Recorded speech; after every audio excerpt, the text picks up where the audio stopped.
But we're here and on YouTube, so if you shout out to Google Cloud Services, um, we're here on YouTube, so you can at least watch us on that.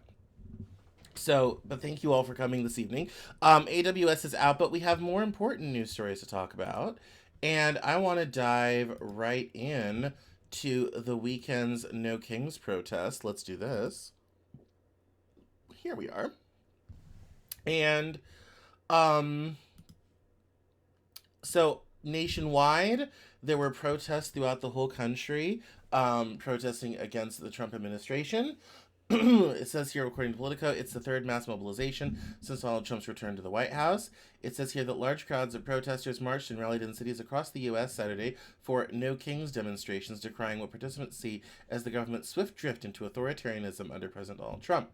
People carrying signs with slogans such as "Nothing is more patriotic than protesting" or "Resist fascism" packed into New York City's Times Square and rallied by thousands in parks in Boston, Atlanta, and Chicago. I did see somewhere else, not in this story, it was 7 million people across 2,700 locations.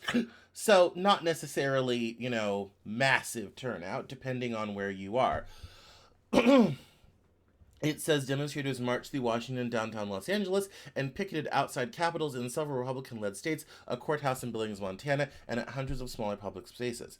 Trump's Republican Party disparaged the demonstrations as hate America rallies, and by Trump's Republican Party, they really mean J.D. Vance, anyway. But in many places, the events looked more like a street party. There were marching bands, huge banners with the U.S. Constitution's "We the People," that was in L.A., preamble that people could sign, and demonstrators wearing inflatable costumes, particularly frogs, which have emerged as a sign of resistance in Portland, Oregon.